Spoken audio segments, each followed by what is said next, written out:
whether it be in the form of hydroelectricity, culinary use, or irrigation. One way they have of keeping track of this river is the cable you see with the white markings on it. This is a gauging station.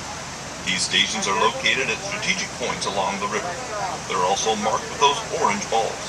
These power lines and cables cannot be seen from the sky, so they put these balls on them so that radar will have something to bounce off of and make the wires more visible. Over on our left, on the Nevada shore, you'll notice a cage inside of a fenced area. They bring that cage out over the river, then they drop their instruments down into the water, and they can tell you to the gallon how much water they have going downstream at that point. They can also tell you if there are any contaminants in the water. So if you decide to start dumping anything in this river or taking any water out of it, you have another thing coming. You will get caught, because they do keep a very close eye on this river. In 1869, a man named John Wesley Powell was in charge of a surveying party for the government and the railroad. He had built himself a special boat he called the Emma Dean. In the middle of that boat, he built an armchair. You see, Powell had lost one of his arms in the Battle of Shiloh, serving on the USS Grant. He gathered 9 men, 4 boats, and food for 10 months. On May 24th, he strapped himself into the armchair and set out from Green River, Wyoming. Passing through dangerous rapids, the group passed down the Green River to its confluence with the Colorado River, then also known as the Grand River upriver from the junction. Coming out on the lower end where the Mormons had already settled and explored near present-day Moab, Utah. They completed their journey on August 13, 1869. Powell's expeditions led to his belief that the arid West was not suitable for agricultural development. He told the government that if they didn't put this river in some kind of reservoir and try and save the spring runoff, it would be of no use to anyone, except for the 2% of the lands that were near the water sources. His report on the lands of the arid regions of the United States proposed irrigation systems and state boundaries based on watershed areas to avoid disagreements between states. The government ignored him at the time, and in 1905, they were diverting the water into Imperial Valley. Due to sand and settlement built up in that year, during the spring runoff, the river changed its entire course and emptied into the Imperial Valley, taking the Salton Sink and Salton Basin and turning it into the Salton Sea. It took them until 1907, with the help of the railroad, to get the river back down to the Sea of Cortez. In 1909, they built their first dam on the Colorado River down by Yuma. They called it the Laguna Dam. Not a very big dam, but big enough to keep the water from going back down into the Salton Sea. In 1931, the government finally decided to start construction on their first major dam up in the Black Canyon of Boulder City. On September the 30th, 1935, 2 years ahead of schedule, they designated that dam in honor of our 31st president, Herbert Hoover.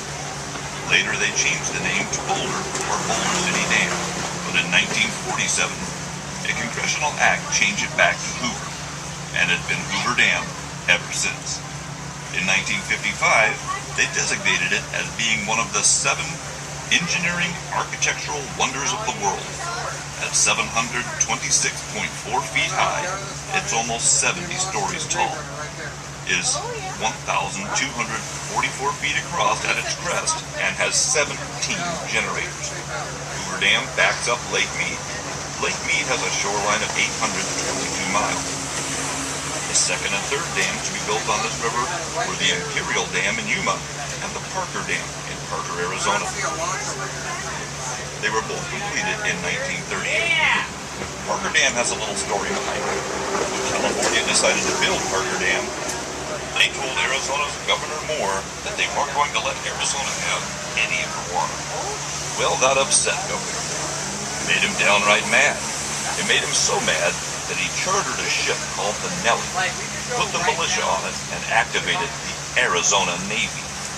He brought it and anchored it up on the Arizona shore, across from where California was wanting to build Parker Dam. He brought in 100 National Guard troops, declared martial law, and would not let California build the dam.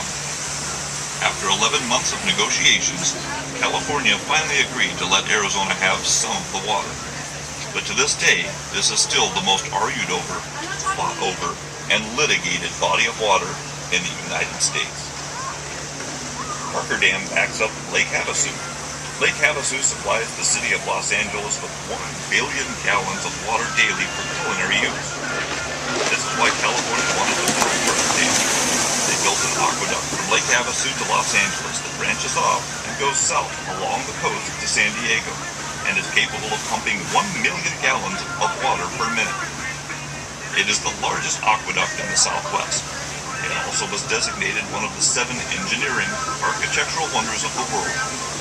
Lake Havasu also supplies the cities of Phoenix and Tucson and numerous communities in between with water. Imperial Dam backs up water from the Imperial Valley, which supplies irrigation water to the farmers so they can raise their crops on a year-round basis. This area is said to be the salad bar of the United States.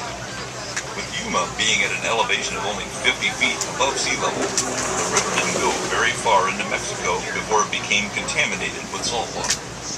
Mexico decided to build their own dam and have their own fresh water supply. Today, not one drop of the Colorado River reaches the Sea of Cortez. The entire body of water is 100% used up. Over 20 million people depend on this river for hydroelectricity, culinary use, or irrigation. The last major dam to be built on this river was the Glen Canyon Dam in Page, Arizona. It was completed in 1964. It backs up Lake Powell. Lake Powell is the largest lake on the river and has a shoreline of 1,960 miles and a boating surface area of 2,500 square miles. As you look at Davis Dam, it doesn't really look too spectacular. The dam is located in front of us, where you see that guard railing across the top of it. It's only 200 feet high, but it is the only earth and rock-filled dam on the Colorado River. According to longtime resident Homer Fancher, they built 5 wooden bridges across this river in order to haul material back and forth to the workers. From 1941 to 1946, they stopped construction due to the war. This was the first post-war project that the government reinstated. They completed this dam in 1953, with 5 generators online supplying hydroelectricity to the Southwest electric grid. They named this dam in honor of Arthur Powell Davis. He was the director of the Bureau of Reclamation from 1914 to 1932, and was one of a small group of men, along with Herbert Hoover, to spark the Colorado River Development Project. Davis Dam is located 67 miles downstream from Hoover Dam. It was built to control the water releases from Hoover Dam and the floodwaters coming out of the mountains, and to store and deliver 1.5 million acre-feet of water all the way downstream to Mexico during the Mexican Water Treaty of 1944. Davis Dam is located 88 miles upstream from Parker Dam, 72 miles upstream from the famous London Bridge in Lake Havasu, and 19 miles upstream from the California-Nevada-Arizona border. Behind Davis Dam lies Lake Mojave. Lake Mojave isn't a very large lake, having a surface area of only about 41.4 square miles, with an average depth of 75 feet. Lake Mojave is only about 4 miles across at its widest point, but it is a year-round recreation area and a natural habitat for fish and wildlife. These are the headwaters of Lake Havasu, ladies and gentlemen. Due to Homeland Security regulations, since September 11, 2001, this is as far upstream as we can go. Fishing is really good up here, especially during the summer months. The water temperature at the London Bridge gets up to almost 80 degrees, bathwater temperature. The striped bass and rainbow trout, especially the trout, don't like the warm water, so they come up here where the water is considerably cooler. The water off the bottom of the Lake Mojave, coming out of Davis Dam, never gets any warmer and never exceeds 53 degrees. The only water we get on this side of the dam is what they release for hydroelectricity, or what it takes to run the generators. According to the Bureau of Reclamation, it takes 1 unit of water to operate 1 generator. They classify 1 unit of water between 4,600 and 6,200 cubic feet per second. They like to run these generators at 3/4 operating capacity, which is 5,000 cubic feet a second. We determined that 1 unit of water at 5,000 cubic feet a second raises or lowers the river by about 18 inches. As you can see, we have a tide here on this river, but our tide is not controlled by Mother Nature, the moon, the stars, or gravity, but by the damn people. And their projected release of the water is about as accurate as the weatherman's forecast of the weather. So we run this river with a seat-of-our-pants attitude. What we see is what we get, and not necessarily what we're supposed to have. Up on Lake Mojave on the Arizona side is a lakeside resort known as Catherine's Landing. Catherine's Landing got its name from the mines that operated from the early 1900s to 1942.